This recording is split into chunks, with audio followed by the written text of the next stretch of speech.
The air in the small Chicago apartment was thick with the scent of 5 years of sacrifice.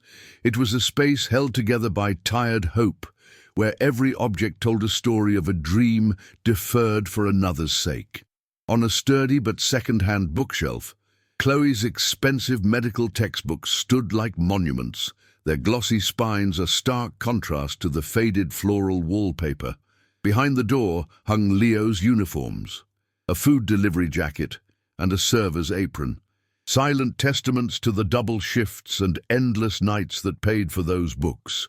The room itself was clean, meticulously organized, but the worn-out couch and the faint water stain on the ceiling spoke of a life lived on the edge, a marathon whose finish line was finally, blessedly, in sight.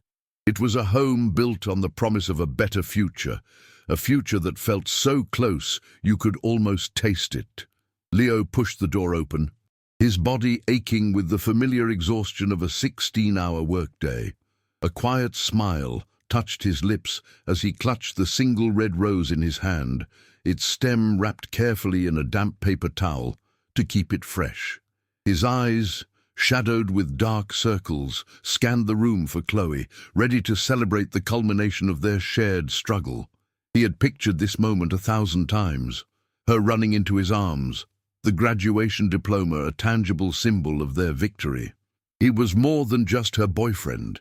He was the foundation upon which her entire medical career had been built, a role he had embraced with every ounce of his being. Tonight was supposed to be their shared triumph, the first day of the life they had both worked so tirelessly to create.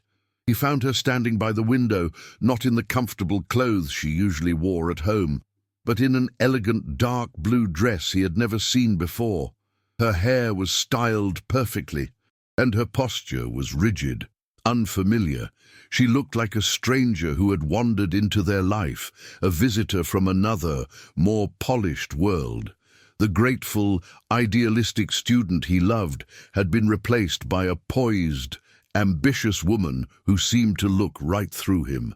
The air grew cold, the celebratory warmth he had carried in with him instantly extinguished by her detached gaze.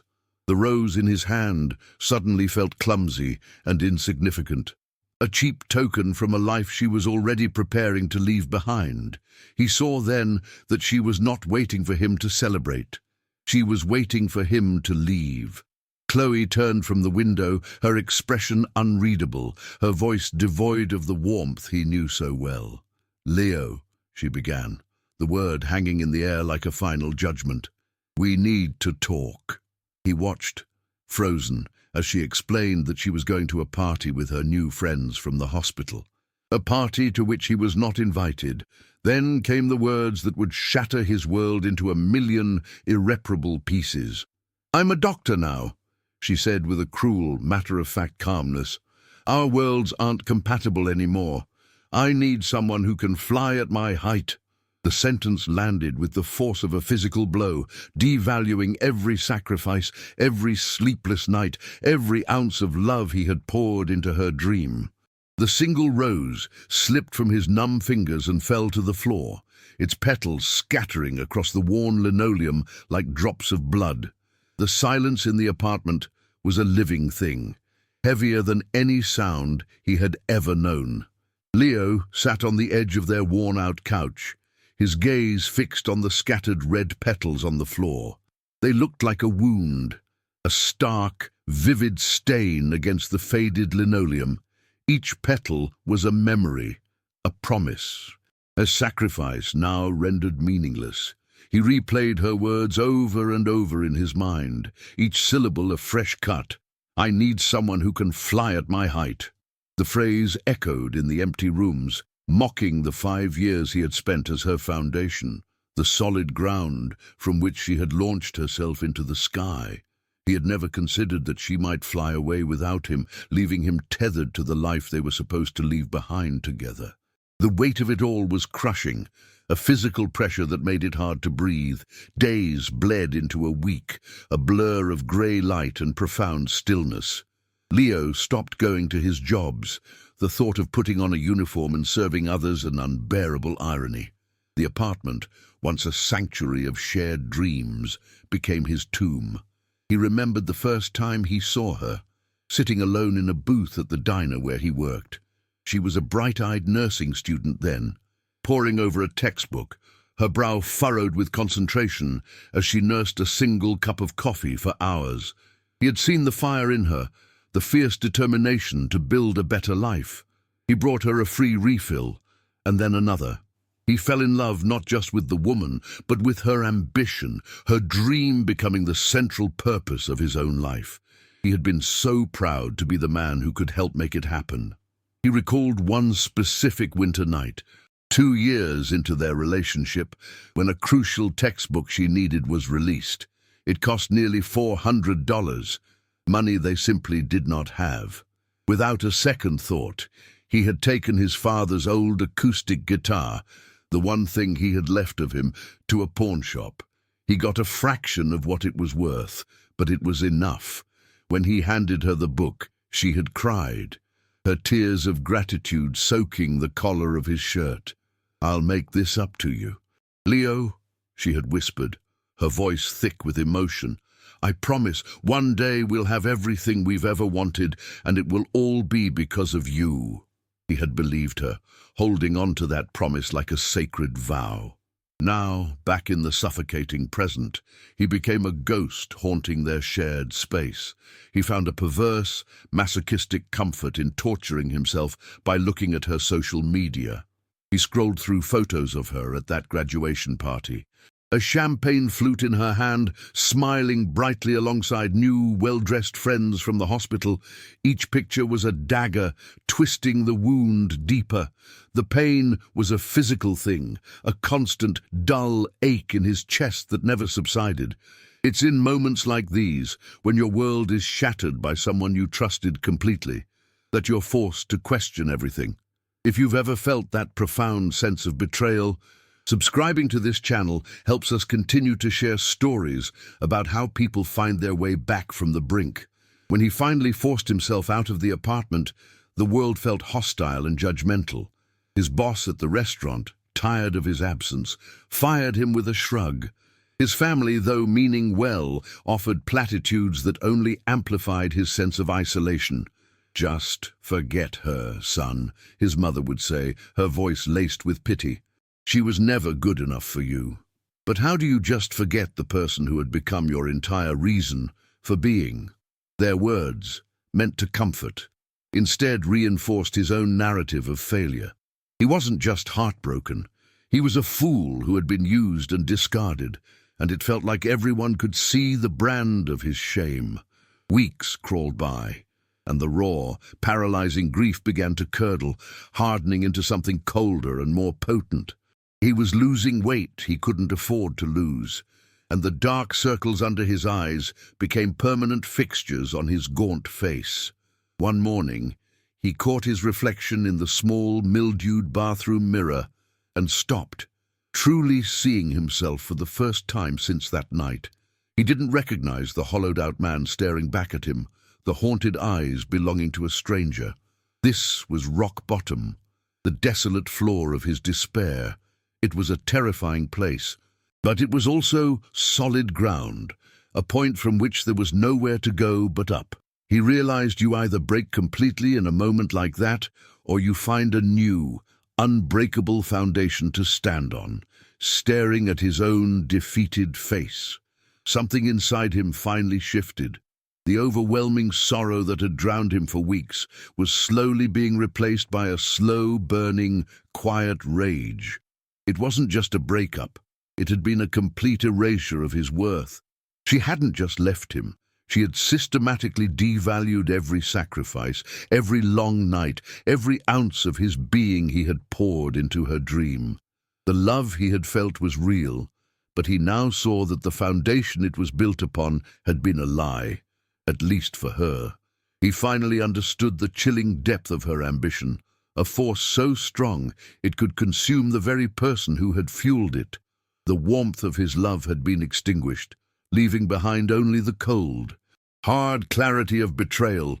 The thought formed in his mind, clear and sharp as a shard of glass. "She thought I was just the ladder. He had willingly been the rungs she climbed, believing they were ascending together, hand in hand. Now he saw he was just a tool to be discarded once she reached her destination. The rage that filled him wasn't loud or destructive. It was a focused, internal fire that burned away the last remnants of his grief. He decided then and there that his revenge wouldn't be about tearing her down. It would be about building himself into a man she could no longer reach. It's a powerful turning point when pain becomes fuel.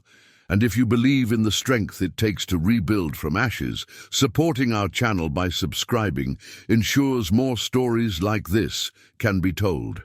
He started small, with what he knew. He quit his serving job for good and doubled his hours as a food delivery driver. But this time, he wasn't just driving mindlessly from point A to point B.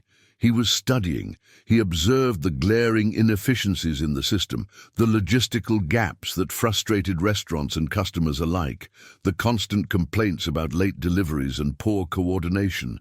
He started filling cheap notebooks with ideas, mapping out more efficient routes, and devouring free online articles about fleet management and logistics software. The bone-deep exhaustion was still his constant companion, but now it was paired with the electrifying hum of a newfound purpose. He was no longer working for her dream, he was working for his. With the meager savings he had painstakingly set aside for an engagement ring, he made his first real investment. He bought a beat-up, dented cargo van from a used car lot on the outskirts of the city. His family was horrified. They saw it as a reckless gamble, throwing what little money he had into a fantasy born of heartbreak. His mother pleaded with him to find a stable job, to move on in a normal way and put this all behind him. But for Leo, this wasn't just a van. It was the first brick in the empire he would build. It was a tangible symbol of a new promise, one he was making to himself. It represented a future where he would be the architect of his own life, not just the laborer for someone else's. The early days were a brutal grind. He faced a mountain of debt and fierce competition from established delivery companies with fleets of vehicles and sophisticated technology. He was a one-man operation: the driver, the dispatcher, the mechanic, and the entire customer service department. He worked 18-hour days, fueled by cheap coffee and sheer will, often catching a few hours of sleep in the driver's seat of his van between late-night and early-morning runs. The memory of Chloe was a ghost that rode shotgun on every delivery, a constant, painful reminder of what he was fighting against, and more importantly, what he was now fighting for: his own unassailable self-worth. His internal battle was just as fierce as his external one. There were long, lonely nights when the silence of the van was a crushing weight, and the temptation to check her social media was almost unbearable. He had to actively fight the impulse to see if she was happy, to feed his own pain with images of the life she was living without him. He learned to channel that destructive urge into productive energy, using every pang of memory as another drop of fuel for his ambition. He wasn't just building a company from the ground up, he was forging a new identity, one that would never again depend on anyone else's approval or validation for its existence. 7 years had passed. The view from Leo's office on the 42nd floor was a universe away from the water-stained ceiling of his old apartment. The space was minimalist and clean, filled with the quiet hum of a city at work. Polished concrete floors and a single, sprawling oak desk reflected a man who valued substance over spectacle. He was no longer the boy with tired eyes and calloused hands. He was the founder and CEO of Apex Logistics, a company he had built from a single dented van into a regional powerhouse. He was reviewing quarterly reports when his assistant's voice came through the intercom, calm and professional. "Mr. Vance, there's a woman here to see you, a Dr. Chloe Vance. She doesn't have an appointment, but she says it's urgent." Leo's posture didn't change, but for a split second, the sprawling city below him vanished, replaced by the image of scattered rose petals on a worn linoleum floor. He told his assistant to send her in. When Chloe walked through the door, she was not the radiant, triumphant figure he had tortured himself imagining for years. She was impeccably dressed in a tailored suit, but the fabric couldn't hide the profound exhaustion etched onto her face. Her eyes, which once held the fire of ambition, now seemed clouded with a deep, persistent weariness. She stood awkwardly in the vast space, a visitor from a past he had meticulously paved over. She spoke first, her voice thinner than he remembered, cracking slightly as she apologized. She told him about her lonely success, her empty promotions, and the gnawing realization that she had thrown away the only real thing in her life. She confessed that leaving him was the single greatest mistake she had ever made, and she was begging for a second chance. Leo listened without interruption, his expression calm, almost serene. The boy who would have crumbled at her words was long gone, replaced by a man forged in the fires of her betrayal. When she finished, a heavy silence filled the room. He didn't feel the surge of anger or the bitter satisfaction he once craved. He felt a strange, quiet pity. "Chloe," he said, his voice steady and even, "I don't hate you, I honestly don't. In a way, I should thank you. You gave me the push I needed to find out who I was when I wasn't living for someone else. The Leo you left is gone, and I'm grateful for that." He looked at her, truly seeing her not as a monster, but as a flawed person who had shown him his own strength. Finding that peace after being broken is a journey in itself, and by subscribing, you help us share more stories of people who found their way back to themselves. He stood up and walked over to his desk. Not to dismiss her, but to open a drawer. He pulled out a simple, elegantly designed brochure and slid it across the polished oak surface toward her. She looked down at it, confused. The title read, "The Apex Foundation Second Chance Scholarship." He let her read the first line before he spoke again. "I started this last year for kids from low-income families, kids who feel like they have to give up on their own dreams to support someone else's. I wanted to make sure no one ever had to feel like the ladder again." The words were delivered without a trace of malice. It was not a weapon to hurt her, but a testament to how he had transformed his deepest wound into a source of hope for others. His victory wasn't in her regret, it was in this brochure. Chloe stared at the paper, her hands trembling slightly. The full weight of what she had lost finally seemed to land on her, not just the man, but the character of the man she had so casually discarded. He had built an empire not of spite, but of purpose. She looked up at him, her eyes filled with a mixture of awe and crushing regret, but she could find no more words. Leo simply gave a slight, compassionate nod, a gesture of finality and closure. He buzzed his assistant to show her out.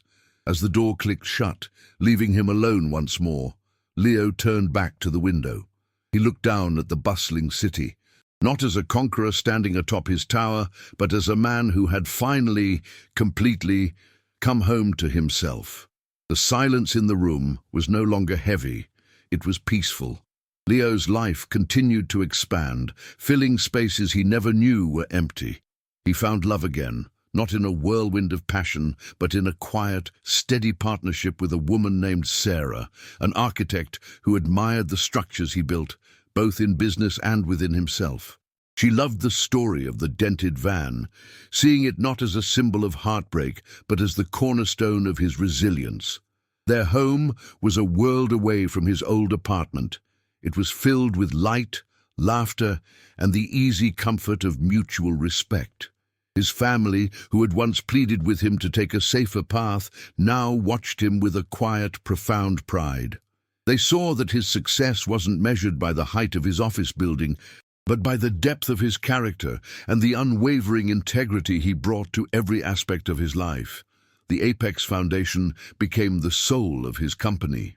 It wasn't a footnote in a corporate responsibility report, it was the engine that drove him. He made it a point to personally meet every scholarship recipient, to hear their stories and understand their dreams. One afternoon, he sat across from a bright-eyed young woman named Maria. who was the first in her family to attend college. She spoke nervously about her plan to become a software engineer and how the scholarship meant she didn't have to choose between her education and helping her family pay their bills. In her earnest gratitude, Leo saw a reflection of his own past, but with a different outcome. He wasn't just providing financial aid, he was offering a different path. A chance for young people to build their own futures without having to be someone else's ladder. His relationship with his mother healed in a way he hadn't thought possible. One Sunday evening, during a family dinner at his house, she pulled him aside, her eyes glistening with unshed tears. "I was so wrong, Leo," she confessed, her voice thick with emotion. "I was so afraid for you. I couldn't see you were fighting for yourself. I thought your success was about showing her what she lost, but I see now. It was always about you finding what you were worth." He simply hugged her, the years of misunderstanding melting away in that embrace. Her pride wasn't for the wealthy CEO, but for the son who had navigated the darkest period of his life and emerged not bitter, but better. He had rebuilt his world on a foundation of self-respect, and his family was now the strongest pillar supporting it. 5 years later, Leo stood on the stage of a university auditorium, the warm lights shining on his face. He was handing a diploma to the newest graduate of the Apex Foundation Scholarship Program. Looking out at the sea of hopeful faces, he adjusted the microphone. "Success isn't about reaching a certain height," he said, his voice resonating with quiet authority. "It's about having the courage to start over, no matter how hard you fall. It's about building your own foundation, one brick of integrity at a time." In the front row, Sarah smiled, their 2 young children squirming happily in their seats. He had found his true altitude, a place built not on proving someone wrong, but on lifting others up. Sharing these journeys of turning pain into purpose is everything to us. And when you subscribe, you become a part of keeping that hope alive.